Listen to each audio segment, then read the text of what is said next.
Merci de nous rejoindre, c'est le 20h du dimanche soir, Journal Magazine. Bonsoir à tous. À la une, la tripartite RDC-Angola-Rwanda convoquée ce dimanche en Angola n'a plus eu lieu. La délégation du pays agresseur de la RDC a tout simplement séché la réunion. Le chef de l'État Félix Tshisekedi a donc immédiatement regagné Kinshasa. Et puis, ceci est un SOS des usagers de la nationale numéro 16 au Congo central, tronçon qui sentent Kivula. Les agriculteurs et autres commerçants voient leurs produits pourrir avant d'arriver à destination pour cause. La route en piteux état, des mesures urgentes s'imposent. Et enfin, maximisation des recettes, un modèle de gestion de la Direction générale des impôts sous la coordination de Barnabé Mwakadi Mwamba a réalisé des performances remarquables avec un rendement financier dépassant 105% en 2024, plus de 5 milliards de dollars américains mobilisés, soit près de la moitié du budget national. Une belle façon de renflouer les caisses de l'État. Les détails, ce sera dans ce journal. Mesdames, Messieurs, bienvenue à tous et place à l'actualité.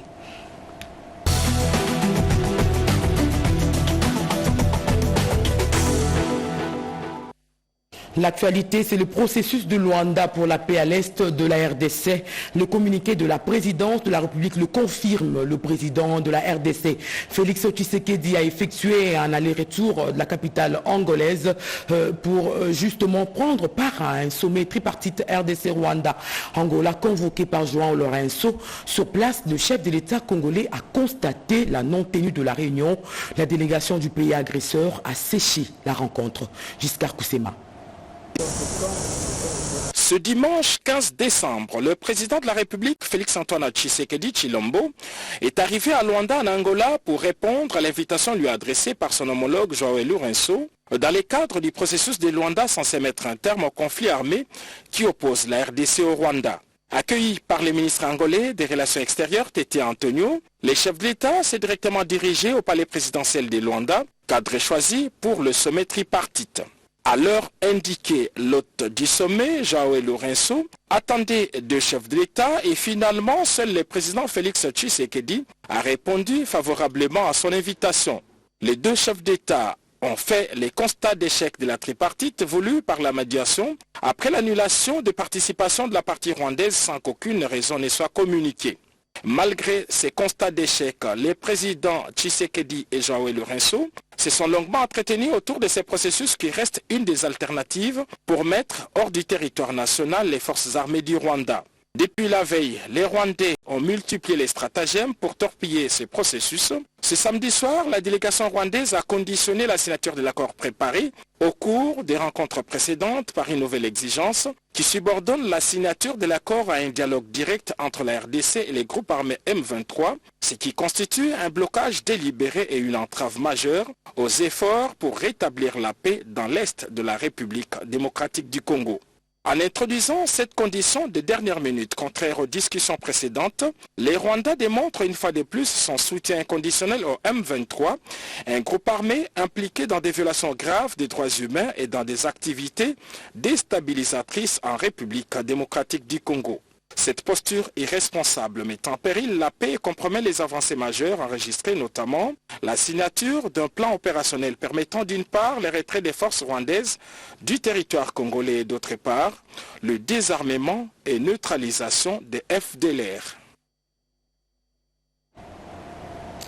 Et c'est le plus grand centre culturel construit en Afrique centrale jusqu'ici. Le centre culturel et artistique pour l'Afrique centrale de Kinshasa, situé sur le boulevard Triomphal, est enfin ouvert. Fruit de la coopération sino-congolaise, financement de 100 millions de dollars américains, le chef de l'État, Félix Tshisekedi, l'a inauguré samedi. Guilain Kabalundi, Coco Molicho, reportage.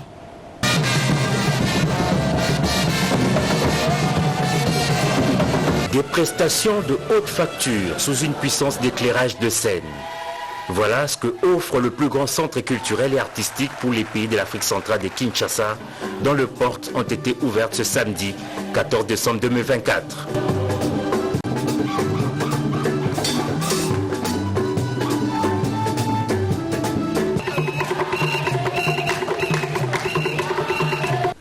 Situé sur le boulevard Triomphal, en face du Palais du Peuple à Kinshasa, ce centre culturel et artistique est d'une superficie de 93 000 mètres carrés et abrite une salle de spectacle de 2000 places, 2 amphithéâtres de 800 et 300 sièges, des studios d'enregistrement des dernières générations, une salle de danse ainsi que des chambres pour accueillir les hôtes. Ce samedi, le président de la République Félix-Antoine Tshisekedi Tshilombo, qui avait lancé les travaux en 2019, revient sur le site pour la cérémonie d'inauguration. Installé dans la tribune, le couple présidentiel aux côtés de nombreux officiels a suivi quelques allocutions des circonstances. Prenant la parole, l'ambassadeur de Chine en RDC a salué l'excellence de l'amitié sino-congolaise à travers ces centres, fruit de la coopération entre les deux pays. Un centre qui devra devenir le carrefour où se tissera les arts et la sauvegarde du patrimoine national, comme l'a fait remarquer la ministre congolaise de la Culture, des Arts et des Patrimoines. Yolande Elébé a par ailleurs invité les bénéficiaires à en faire bon usage. Des mots qui ont précédé ceux de la ministre de l'Enseignement supérieur et universitaire et celui du ministre de l'Urbanisme et Habitat, représentant du ministre d'État des Infrastructures. Après les mots est venu l'acte symbolique. Le président de la République a procédé à la coupure du ruban symbolique, marquant ainsi l'ouverture officielle des portes du centre culturel et artistique.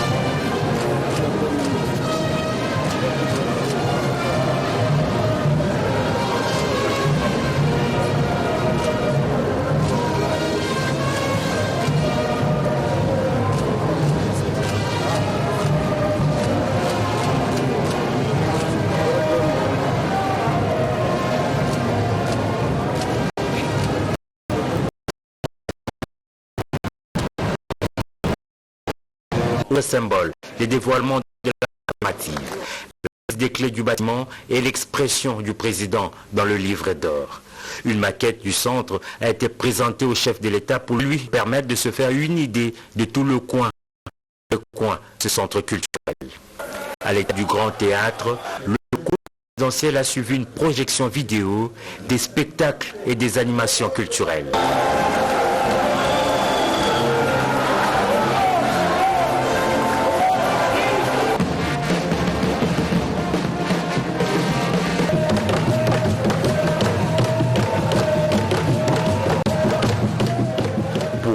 Le tout, un show de feux d'artifice a été donné devant le boulevard Triomphal. Un dernier spectacle avant le départ du président de la République. Voilà. Et depuis la cité de l'Union africaine, le chef de l'État congolais Félix Tshisekedi était en visioconférence avec son homologue indonésien nouvellement élu. Les deux États vont renforcer leurs relations de coopération, notamment dans le domaine des mines et de l'écologie. Reportage Blandine Zovo, Roger Diei. La République démocratique du Congo et l'Indonésie, deux des 3 pays ayant en commun les massifs forestiers tropicaux les plus importants du monde, ont décidé de mutualiser leur stratégie face aux enjeux mondiaux sur le climat dans le cadre de la lutte contre le changement climatique. Les deux chefs d'État ont échangé ce samedi par visioconférence autour du renforcement de la coopération entre la République démocratique du Congo et l'Indonésie dans les secteurs miniers et l'écologie, étant donné que la RDC et l'Indonésie sont comptés parmi les piliers détenant des ressources minières stratégiques dans le monde, telles que le cuivre, le cobalt ou le lithium. À travers ce premier échange entre le président Félix-Antoine Tshisekedi Tshilombo et son homologue indonésien Prabowo Subianto, nouvellement élu au suffrage universel le 20 octobre dernier, il s'est agi de tabler sur la nécessité de mettre en place une coopération stratégique entre les deux pays afin de peser ensemble face aux enjeux climatiques de l'heure. À titre de rappel, du 8 au 9 août 2023, la République démocratique du Congo, dont le président a placé l'environnement au cœur de sa stratégie diplomatique, l'Indonésie et le Brésil avaient pris part au sommet de 8 États signataires du pacte de l'Amazonie dans la ville de Belém au Brésil. Ces pays, qui représentent à eux seuls 80% des forêts tropicales mondiales et les 2/3 de la biodiversité terrestre, avaient décidé de coaliser leurs efforts au moment où la crise climatique devient un problème mondial en vue de parler d'une même voix et de développer un agenda commun pour la sauvegarde et la préservation de leurs ressources forestières. Au terme de cet échange en visioconférence, le nouveau président indonésien a lancé une invitation officielle à son homologue congolais pour une visite d'État en Indonésie.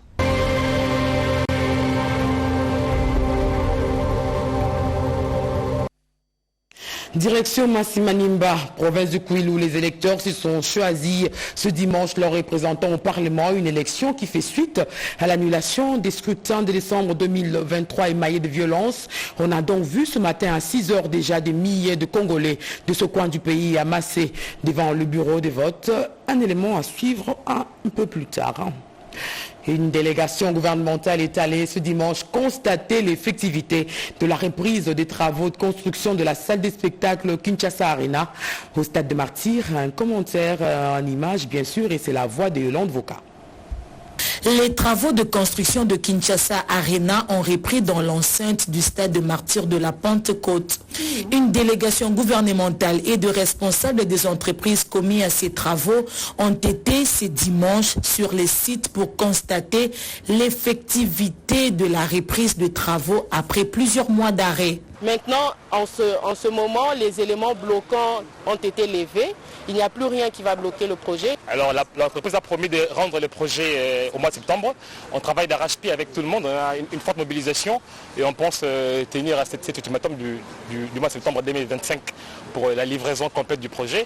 On est accompagné par la CGT, donc les maîtres d'ouvrage. Des assurances ont été données sur la poursuite du financement par le gouvernement de la République. Vous savez, le projet était en arrêt à la suite des problèmes d'irrégularité des procédures et des maîtrises de coûts qui étaient jugés excessifs. Et le ministère des Finances qui a reçu les rapports a eu à faire des séances de travail avec la société Milvest. On a mis de l'ordre sur les procédures et on a travaillé sur les coûts. Aussi, les travaux étaient suspendus. Il y avait un certain nombre de préalables qu'il fallait fixer et les préalables ont été levés. Et maintenant, il est question d'accompagner l'entreprise à réaliser ces travaux et à les achever dans le délai. C'est un ouvrage assez important pour le pays. Et moi, comme ministre d'État en charge de l'aménagement du territoire, qui est le ministère du Beau, permettre à ce que les personnes et les équipements soient agencés dans le pays de manière cohérente. Et que cette infrastructure d'Arena, nous attendons à bien faire comme l'entrepreneur l'a si bien dit, dans 8 mois, nous reviendrons à côté du chef de l'État certainement, parce qu'il tient à ce que cet ouvrage soit achevé, non pas avoir un éléphant blanc dans la capitale. Les élus nationaux se félicitent de cette reprise de travaux de construction de cet édifice culturel et sportif par l'entreprise turque. Nous avons été ravis d'apprendre que d'ici le mois de septembre 2025, les travaux seront achevés et que le président de la République pourrait inaugurer ces infrastructures de haute facture qui sont en train d'être construites par des Congolais. Septembre 2025, c'est la date butoir pour la remise officielle de cet édifice. Et de son côté, l'Agence congolaise des grands travaux suit de près l'évolution des travaux de construction des rocades, ces méga infrastructures routières censées faire le tour de la ville. Les ouvrages de drainage, la couche de fondation et la stabilisation des talus sont bien visibles. Tete Bongunja, Robert Kalimba. À l'étape de la rocade sud-ouest, le directeur général a fait les constats, accompagné du directeur provincial qui l'a rejoint, de la levée de l'obstacle qui constituait les différents cimetières. L'exhumation et la relocalisation des tombes s'est fait en présence du représentant du Congo central, car le tracé des rocades de Kinshasa flirte avec la province de Simon Kimbangu. Quant aux travaux, une bonne zone est déjà revêtue de la couche des fondations, bordée par des caniveaux dont certains sont en cours de finition. C'est le cas notamment des abords de la cité Millennium, passant par la base des Krek 8 et évoluant en direction de Ngoudiabaka, frontière entre Kinshasa et le Congo central. Nikonza Nzao fait un état des lieux de changement remarqué 2 mois après le passage du ministre des ITP, Urbanisme et Habitat, ainsi qu'aménagement du territoire. Sur le linéaire, nous avons vu que la fois passée, on était au niveau de la couche de fondation. Et maintenant, nous allons constater avec moi que la couche de fondation est presque enterrée. C'est une manière de vous dire que les travaux avancent très très bien. Des caniveaux qui peu à peu envahissent tous les linéaires en travaux, des passages sur route mis en œuvre aux endroits indiqués, une planche de C de la couche de base en concassé 0,80, voilà autant de changements remarqués par les directeurs généraux de la CGT sur la rocade sud-est dont les travaux sont exécutés par COVEC, sous-traitant des CISC SA. À cette étape, la visite était guidée par la mission des contrôles BK assistée des celles de surveillance composées de l'Office des routes et ACGT. L'avènement de ce projet a attiré des occupants que les autorités devront à tout prix encadrer afin que les abords de la route restent protégés. Une situation déplorable. Nous lançons ce cri d'alarme des usagers de la nationale numéro 16, tronçon Kisantu-Kivula Popo-Kabaka. Cette route d'intérêt national est dans un état de délabrement qui ne dit pas son nom. Les produits des champs pourrissent avant même d'arriver à destination. Yvette Mankoutima. L'on se croirait dans une carrière où les creuseurs sont munis des pelles, pioches et autres. Ce sont plutôt des commerçants convoyeurs et conducteurs de gros véhicules transportant des braises et denrées alimentaires cherchant à se frayer un chemin avec le moyen du bord pour évacuer ces produits vers les centres de consommation. À la hauteur du village Kindona, territoire de Kisantu, la route est dans un état d'impraticabilité indescriptible. Ces jeunes dont la force des bras restait le seul moyen ont lancé un cri de détresse aux autorités compétentes pour la construction de la route nationale numéro 16, axe essentiel pour l'acheminement de ces produits vivriers. Nous demandons aux autorités la réhabilitation de la RN 16 Kisantu-Ngilinga jusqu'à la frontière. Les produits agricoles en provenance de ces coins du pays nourrissent Kinshasa. Depuis que nous avons quitté le village de Ngilinga, non loin d'ici, nous avons perdu plus d'une semaine.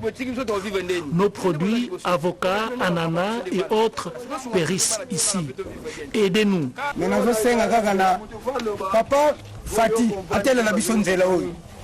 Je demande à Papa Fachi de nous venir en aide. Nos enfants qui sont restés à Kinshasa souffrent. La route nationale numéro 16 est une route de déviation de la route nationale numéro 1, parcourant 450 km, traversant de l'ouest à l'est les villes de Kisantu, Inkisi dans le Congo central et les localités de Popo-Kabaka et Mayamba du territoire de Kenge, province du Kwango.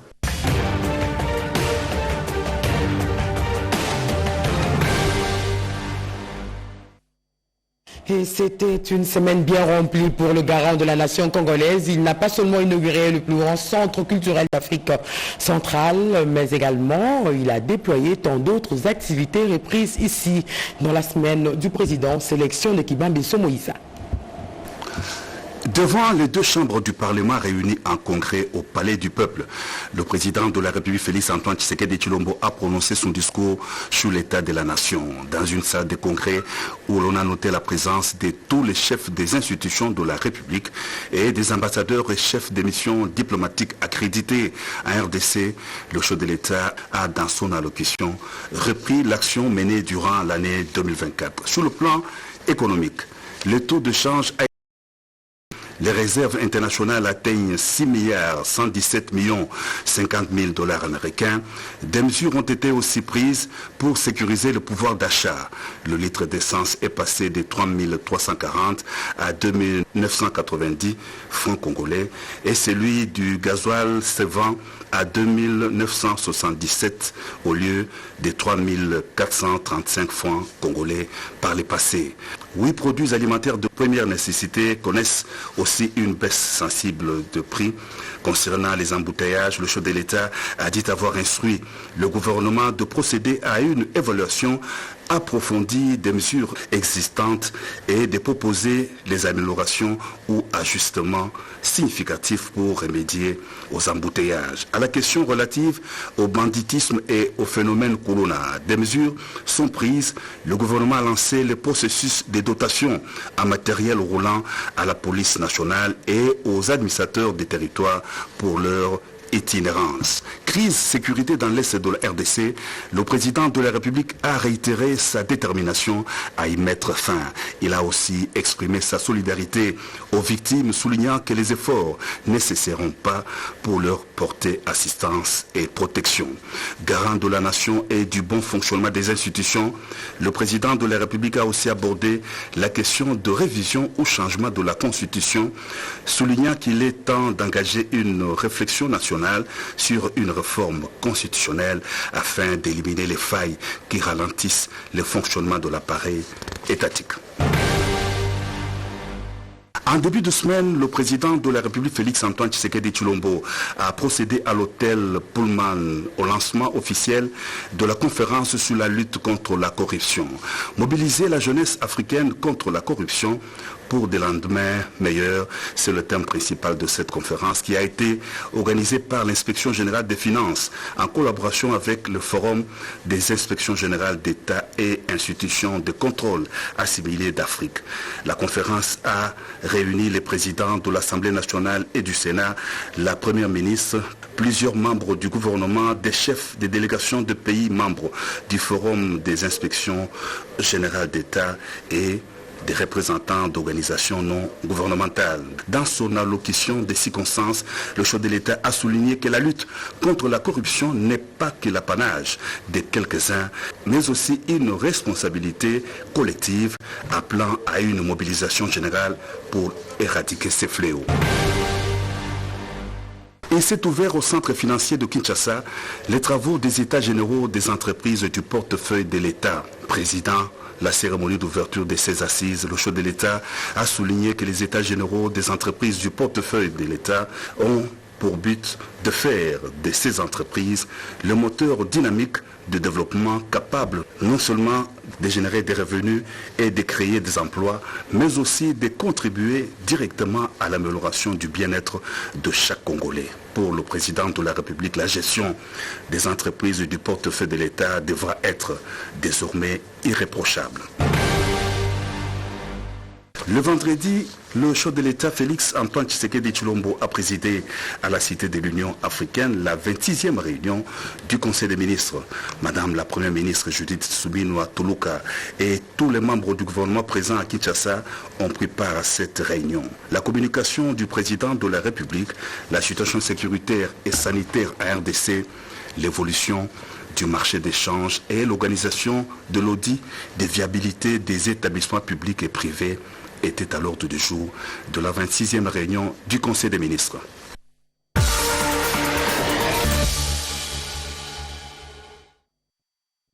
Et si vous n'avez pas suivi l'actualité pendant la semaine, rattrapez-vous à travers notre rubrique La semaine en 5.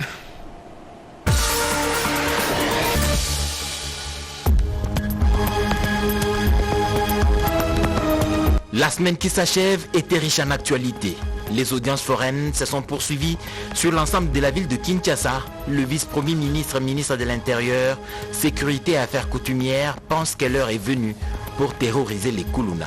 Le lancement de l'opération Ndobo en est une illustration parfaite.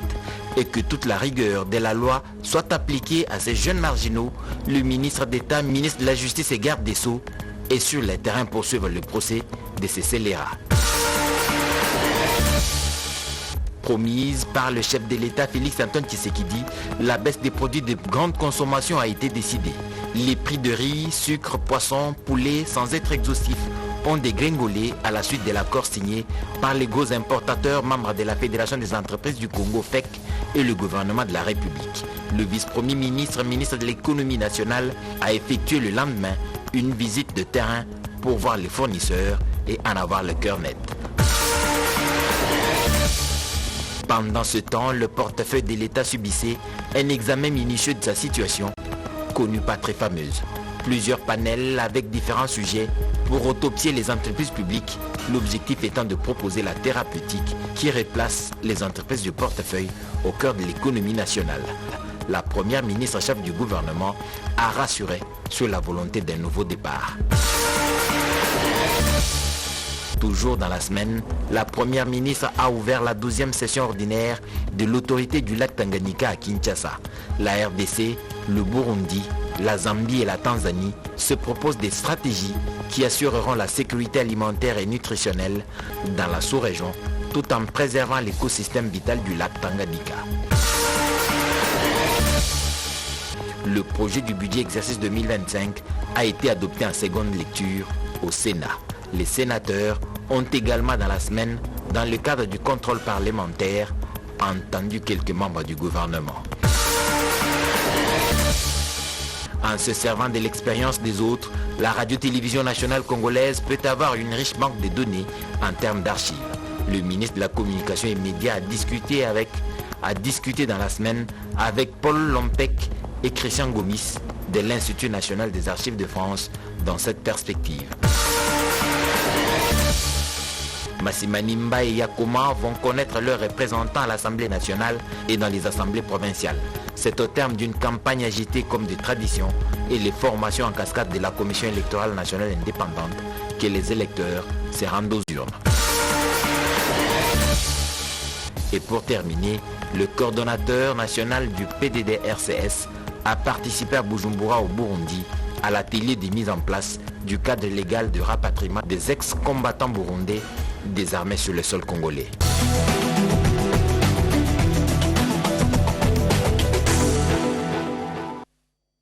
Et c'est la suite de l'actualité. Retenez que la RDC va abriter le 4e colloque des soins infirmiers et obstétricaux en novembre 2025. C'est le président national de l'Ordre national des infirmiers qui l'annonce dans ce reportage de Joséphine Liondo, Yaélé et de Bobette Yenga. La République démocratique du Congo met le bouchée double pour réussir le colloque africain des soins infirmiers et obstétricaux prévu en 2025. Le président national de l'Ordre des infirmiers et sages-femmes qui veille au grain a réuni ce samedi 14 décembre 2025 le corps infirmier et sages-femmes. Objectif, faire la restitution des travaux du 2e colloque tenu à Ouagadougou au Burkina Faso et sensibiliser les corps infirmiers et sages-femmes à s'approprier de l'organisation. Pour Kombadjeko, la RDC, pays hôte de la 3e édition du colloque des soins infirmiers et obstétricaux, sera sous les projecteurs. Nous allons voir dans le domaine de la recherche à quel niveau se trouvent les pays francophones d'Afrique. Sur le plan de la qualité de services à rendre à la population, quel est le niveau atteint par les professions infirmières et sages-femmes en Afrique. Sur le plan de leadership infirmier, quel est le niveau de satisfaction que la population a vu dans le leadership infirmier. 1000 personnes sont attendues pour ces assises. Elles viendront de 20 pays d'Afrique francophone.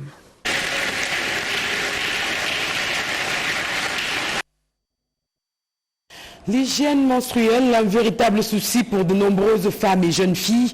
Certains centres de santé locaux ont reçu des kits destinés à soulager les bénéficiaires. Mireille Ndeke. Comme partout dans le monde, plusieurs jeunes filles congolaises sont butées à de sérieux problèmes financiers pour garantir leurs protections intimes.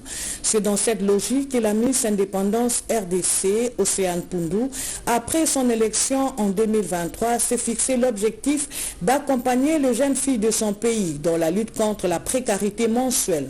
De retour au pays, après avoir poursuivi ses études en France, Océane Poundou est allée au centre hospitalier Saint-Crispin pour remettre un kit de serviettes hygiéniques avec l'appui du Club national de sous-traitants. La précarité menstruelle est un fléau qui touche toutes les jeunes filles dans le monde.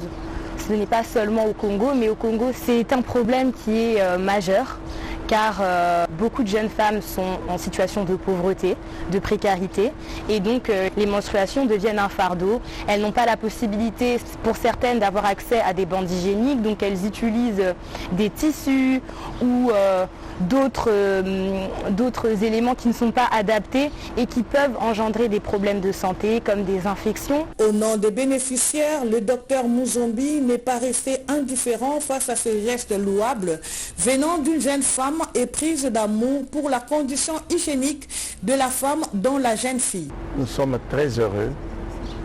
Ça va servir à nos malades, surtout nos malades jeunes filles qui viennent, parce que la Fondation OMA, c'est pour essayer de réduire la précarité menstruelle des jeunes filles. Nos jeunes filles drépanocytaires en ont besoin et ça sera une très bonne chose. Aux côtés des sédons, de serviettes hygiéniques s'ajoutent des papiers de toilette, détergents, savon, tensiomètre, gel hydro, paracétamol en effusion, javel et autres produits pharmaceutiques à la rescousse de malades. Et il s'en est suivi une visite guidée au centre hospitalier Saint-Crispin. Il s'est de noter également que cette action s'inscrit dans le cadre de la Fondation OMA. Et un conflit foncier qui touche le domaine de la santé, précisément la division provinciale de la santé, dont le terrain a été spolié. Le ministre de la Justice prend le dossier à bras-le-corps. Rodé Panda. Après l'assaut des protestations sur les artères de la commune de la Gombe et le dépôt du mémorandum au ministère de la Justice et garde des Sceaux pour la spoliation de la concession de la direction provinciale de la santé ce jeudi 12 décembre, la même attitude avec tambour, fanfare, les personnels de la division provinciale de la santé étaient devant le palais de la Justice. Des ambulances ont barricadé la route, un signal fort pour marquer leur mécontentement. Tous derrière les chefs de division provinciale de la santé, le docteur Paul Ntangou, déterminé pour la récupération de leur concession. Le ministre d'État de la Justice, Constant Moutamba, qui agit avec chrono, les a reçus et les a garantis avec instruction ferme aux services concernés de régler cette affaire dans 48 heures. J'ai été informé de toutes vos doléances sur la spoliation de votre concession. Le président de la République ne veut plus entendre les désordres dans le secteur de la justice. Ainsi, je vais tout faire pour que vous ayez la solution dans 48 heures. Oui, dans 48 heures, de retrouver solution à problème là-dedans. Le personnel de la division provinciale de la santé de Kinshasa est rentré avec espoir. Et plus d'une année après leur nomination à la tête de l'Office national de pêche et aquaculture, les membres du conseil d'administration travaillent sans frais de fonctionnement ni émolument. Et à cela s'ajoute l'occupation illégale des bâtiments de l'ONAPA à Kinkole. Fifi Mukunzi. L'Office national de pêche et aquaculture peine de fonctionner dans les normes après 2 ans de sa mise en place. Son patrimoine immobilier est non seulement spolié, mais aussi victime d'occupation illégale. Henriette Ouamou, présidente du conseil d'administration de l'ONPA, qu'accompagnait le directeur général de cet office et un élu du coin, ont palpé du doigt cette réalité lors de la visite d'inspection à Kinkole Pêcheur. Sur le site situé sur l'avenue Nigianga, une propriété de l'ONPA transformée en maison d'habitation moyennant les paiements du loyer. Une situation grave non loin de ces sites, les constructions anarchiques envahissent les centres pilotes de pêcheurs de Kinkole. Du coup, tout un quartier sort des terres. Nous sommes venus aujourd'hui nous rendre compte de ce qui revient de droit à cette structure, notamment les infrastructures laissées par l'ONP qui existe à Kinkole Pêcheur, que l'ONPA a sonné les glas de récupérer tout ce qui lui appartient. Et finalement, l'ONPA ne sait pas travailler, on est bloqué. Et ils ont aussi pris les bâtiments, le patrimoine, tout. Nous sommes en train de nous battre pour pouvoir récupérer tout ce qui appartient à l'ONPA. Mais la demande est que nous puissions entrer dans nos droits. Parce que nous avons des immeubles ici à Kinkole et on peut en faire des bureaux parce que pour l'instant, ONPA n'a pas de bureau. À l'issue de cette visite, le PCA Ouamou et son équipe se disent déterminés à récupérer les patrimoines de l'ONPA avant l'acquisition des bateaux de pêche, dotation annoncée par le président de la République lors de son discours sur l'état des lieux de la nation. Il est dangereux d'utiliser le téléphone quand on conduit. Cette campagne dénommée « Pas de téléphone au volant » tombe à point nommé. Reportage. Ce sont des gestes anodins du quotidien mais qui à certains moments peuvent être lourds de conséquences. Lire ou écrire un texto, publier un post sur les réseaux sociaux ou naviguer sur Internet en conduisant crée un risque évident en termes de sécurité routière. Les yeux sur les routes, pas sur les téléphones, c'est cette deuxième campagne de sensibilisation routière sur la sécurité routière qui vient d'être lancée par la Commission nationale de prévention routière CNPR. En dépit de son importance en tant que moyen de communication, le téléphone est nocif pendant la conduite. Une invitation est lancée à tous les Congolais à participer à cette campagne et à adopter des comportements responsables sur les routes, surtout en cette période de festivités. On va continuer avec l'appui du CNPR à communiquer sur les bonnes pratiques et également à intensifier la communication non seulement pour les usagers, c'est-à-dire les conducteurs, mais également pour leurs familles. La campagne va se concentrer sur deux volets principaux, l'éducation et la sensibilisation du public sur les règles de sécurité routière, ainsi que des interventions dans les écoles pour promouvoir des pratiques de conduite responsable.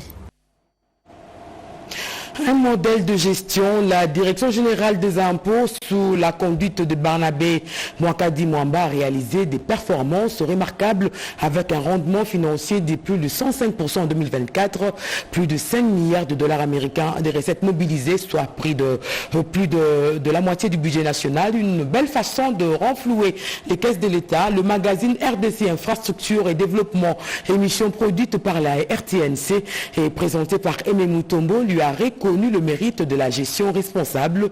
Barnabé Mwakadi a reçu le trophée Tombouama. On ne le voit pas souvent sur les antennes de télévision, mais Barnabé Mwakadi Mwamba, directeur général de la Direction générale des impôts, est, on peut le dire, un héros dans l'ombre. Le rendement de l'entreprise sous sa gestion permet de renflouer les caisses de l'État, donnant ainsi au gouvernement de la République les moyens de sa politique.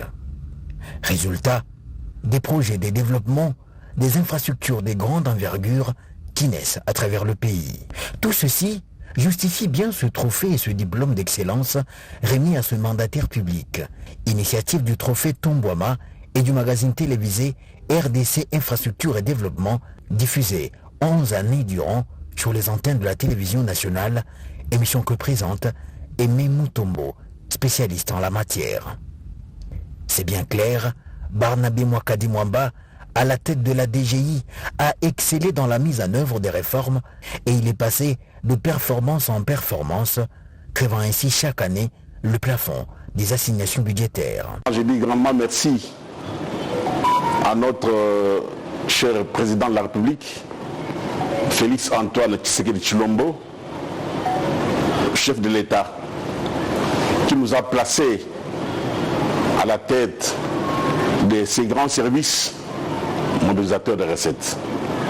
C'est dans sa vision sur la bonne gouvernance que nous sommes arrivés à faire des exploits au sein de ces services mobilisateurs de recettes. En tout cas, encore une fois, merci beaucoup au cordon de l'initiateur du trophée Tombouama d'avoir pensé à notre modeste personne pour nous accorder ce diplôme d'honneur et ces prix.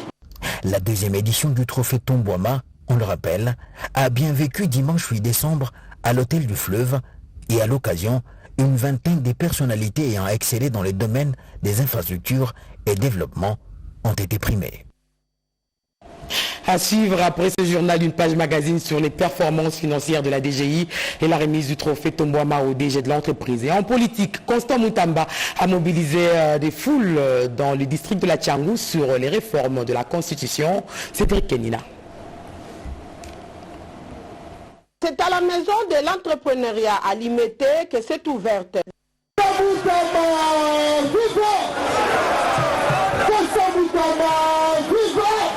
milliers de personnes, drapeaux en main, sous le soleil accablant de Kinshasa.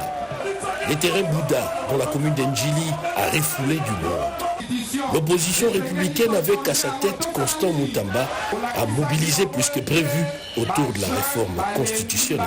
Les ministres d'État, ministre de la Justice, a évoqué les biens fondés de la réforme constitutionnelle telle que voulue par les garants du bon fonctionnement des institutions de la République, qui est le président de la République, chef de l'État, Félix-Antoine Tshisekedi. Tout de suite, l'unanimité s'est criée autour de ces projets. La foule a scandé à tue-tête pour les changements de la loi fondamentale.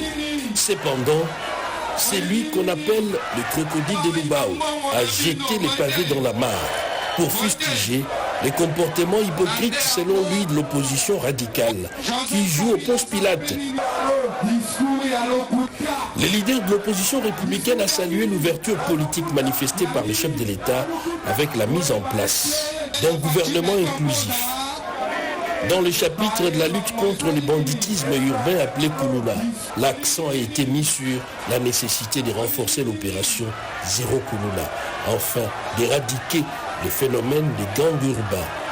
Il a invité par ailleurs les citoyens à dénoncer activement tout cas de criminalité et à participer à cette lutte nationale pour restaurer la sécurité dans le quartier. Lors de ces grands rassemblements, en sa qualité d'organisateur des États généraux de la justice et surtout animé par un esprit de redevabilité, il a fait rapport de la tenue des États généraux de la justice. Sans tergiverser, l'idée de créer un Conseil supérieur de la justice a reçu une adhésion massive. Et un gala de football pour les personnes vivant avec handicap prévu début 2025 au stade de Martyrs. L'équipe de la RDC va s'opposer à celle de Paris FC, annonce faite lors du forum Jeunesse Business Opportunité tenu à Kinshasa. Christine Lenzo, Simon Kankolongo, reportage.